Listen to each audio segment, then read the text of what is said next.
Training in augmentative and alternative communication is a great communication option for those who do not readily learn vocal speech.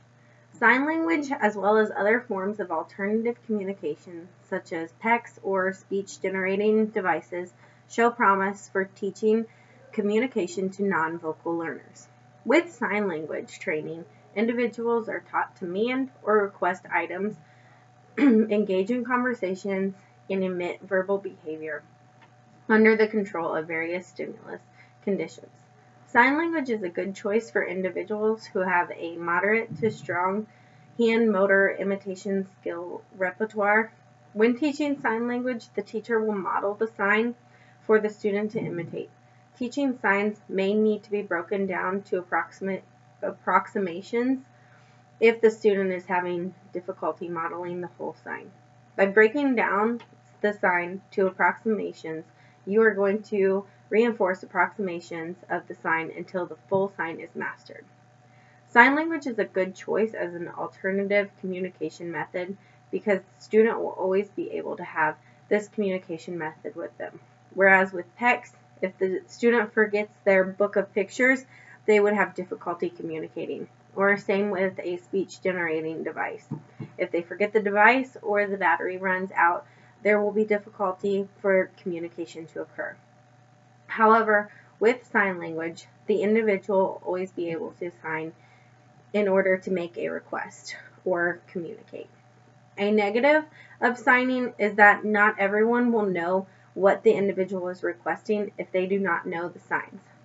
This is where a backup device of PECs or a speech generating device may come in hand. Now I will demonstrate how to teach the sign for popcorn. This is the sign for popcorn. So the teacher, to help teach the child what they're signing, they could hold up a piece of popcorn, or if the child wants popcorn, this would be a good chance to teach the sign. So they could show the piece of popcorn, and then they would make the sign for popcorn and say popcorn. The reason why you want to say it while you do the sign is this will help if you're also teaching vocal approximations with signs. The child will then model the sign. If they are having difficulties making the sign in the beginning, you can break it down so that it makes it easier for the student to complete the sign. For example, so if they're not able to do the full sign, you can just hold your 2 pointer fingers up and say popcorn. And you can use this as the sign. You would reinforce this approximation.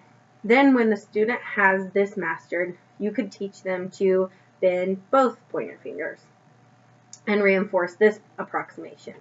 Then finally, you can teach them to bend their pointer fingers at different times, showing the appropriate sign for popcorn. Once you start teaching a new approximation, you want to make sure to not reinforce the previous approximation so that they do not get confused as to what is expected of them. You only want to reinforce the approximation that you are currently targeting or the full sign. And that is signing as an alternative communication method. Thank you.